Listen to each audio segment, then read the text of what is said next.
Welcome to our show. Thank you for coming. Oh, this is African Lifestyle, and we are pleased to have you here. Sorry we delayed. Yeah. Anyway, we have some distinguished guests here that we would like you to know. These are the kings of Africa. They are from Ghana. Usually, anytime we have a function and you see them, then you know the function is very great. Exactly. This is one of the most popular ebusian in Ghana. Ebusian is like a family that we have like 6 or 7 families, 8 families in Ghana.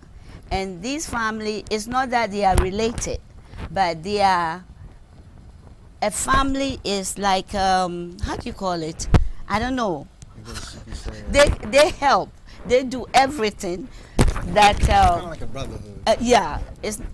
It's like a brotherhood, and Asane Ebusian is the biggest and the most famous Ebusian in Ghana, and we're lucky to have the kings here.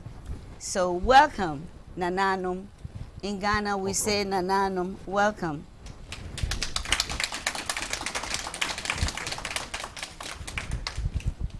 We also have Miss Vivian. Miss Vivian. Yeah. Did I say the last name right? Yeah, that's right. Correct. Yeah, she's a writer, right? So Kobe. So can you tell us a little bit about yourself and how you started as far as writing? Well, thank you very much for inviting me. You're I'm welcome. so pleased to be here, to meet such wonderful people, and to be in the company of such distinguished people from Ghana. Well, I don't know what to say about myself. I'm just a little woman.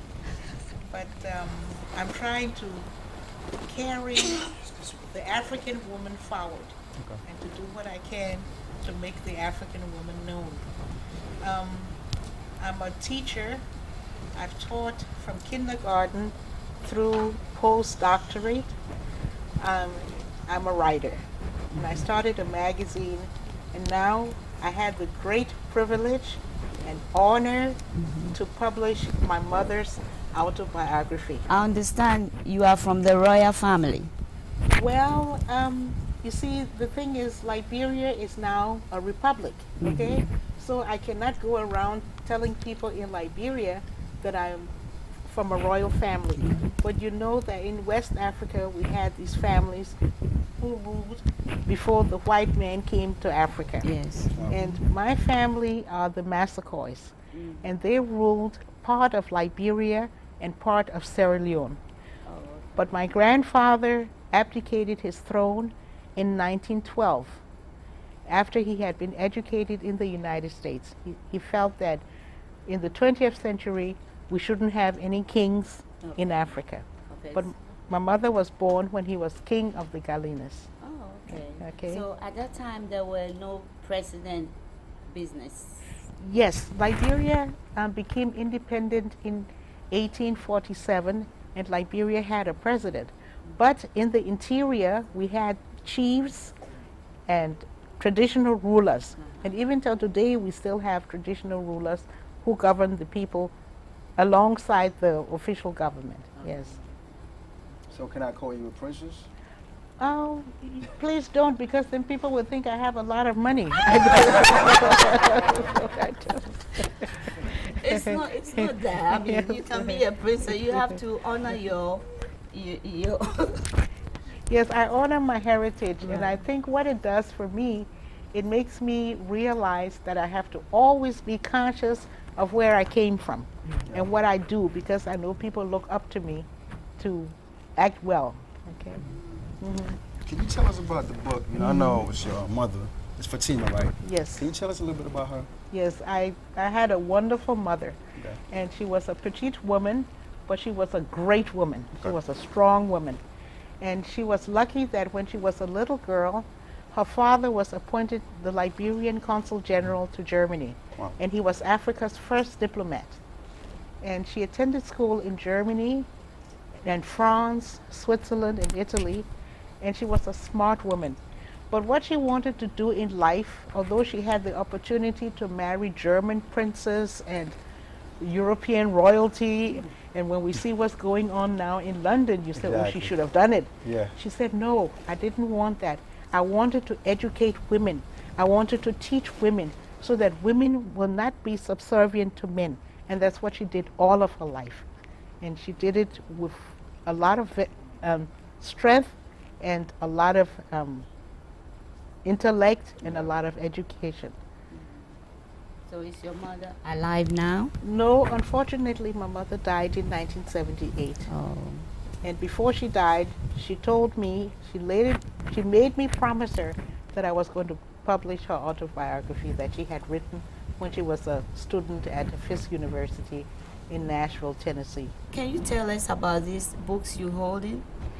Oh yes, in 1989, I used to work, well, when I was 18 years old, I started working on television in Germany and in Liberia. And when I came to the United States, I worked for the Voice of America. In fact, I was invited to go to Ghana to work for the Ghana Broadcasting System. That's nice. And we did a program called Your Healthy Family. And one day I said to myself, it's a pity that we didn't capture all of this work. So I decided to start a magazine called Lady. And I published Lady for many years until my husband died unexpectedly. And magazine publication is very expensive. So I couldn't use my food money, like I say, you know, to keep on publishing the magazine. So I slowed down a little. But now I publish my mother's writings and the writings of other people. And I'm looking for other African writers to publish their books and material. So how many? Bef- Go ahead. Go ahead. Before we went on break, Yes. you were talking about like your father or whoever went to school in Ghana or something. You were talking about Ghana. Can you give us the detail? Yes, well, I'm fortunate that I come from one of the oldest African royal families.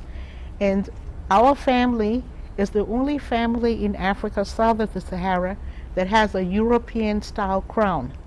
And this crown was given to my great-great-great-grandfather, King Siaka, by George IV, the That's King of right. England. Yes, sir. It is. He gave it to him because King Siaka lived a very lavish lifestyle. So he gave him this crown. And it is still in Sierra Leone. It's still in a place they call Pujehun. Okay. Anybody who watched Blood Diamond Yeah. saw about So Pujehun. it's made all diamond. Yes, it's made out of silver, platinum, and precious stones. Okay.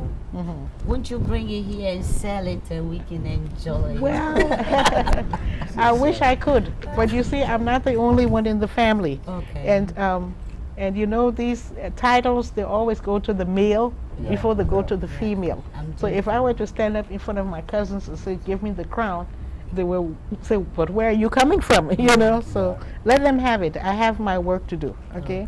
So Yes. how many languages you plan on publishing the book in? Well, I've been a professor of German, French, Italian, Spanish, Latin, and one of our African languages. Okay. So I would like to publish it at least in 4 European languages, and later on maybe in my native VI. And that will be French.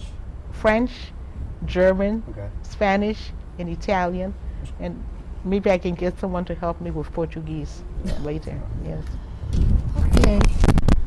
So you donating the book to? Yes, to the audience, and I'd like to donate this. Well, in Africa, people say that stories are for children, but my mother used to say stories are not for children. They are also meant for grown-ups to learn something from.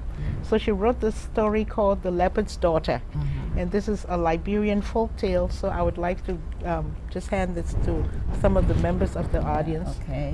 to Thank remember you us by. so much. You're welcome. Thank you. You're welcome. Thank you so much. If I And was we- trying to get a copy of this, where can I get a copy? Well, you can get it from me. And this week I'm starting a website called www.fatima.com. Okay. So that you'll be able to get the book from Can I the get website. it on Borders, Yes, Amazon? yes, my books will be at Borders, Amazon, Barnes and Noble, Okay. yes, all over the country. There used to be, but when I slowed down a little, I stopped. And now, of course, the book industry has changed, so they have new regulations to join them again. Oh, good. Thank you so much for coming. You're welcome, and it was a Nice pleasure talking. being here. Yeah, Thank you thank very you. much, madam. Thank you. It's a pleasure. Okay, Thank thank you. you very much. Everything that happened to me that was good, God did. Get ready to sing some praise. Jesus, be heavens. Get ready to put your hands together. Time Life presents Shouting Down the Aisles, today's best traditional gospel. You ought to let go and let God have his way. Oh, you ought to 30 foot-stomping, hand-clapping classics. Long as I got King Jesus, long as I got King Jesus, long as I got him, don't need nobody else. Get Shouting Down the Aisles on 2 CDs for just $24.99. But wait, order in the next 10 minutes with your credit card and we'll cut the price to just $14.99. I gotta clean up what I messed up. That's right, you'll clean up with 2 CDs, 30 songs for just $14.99.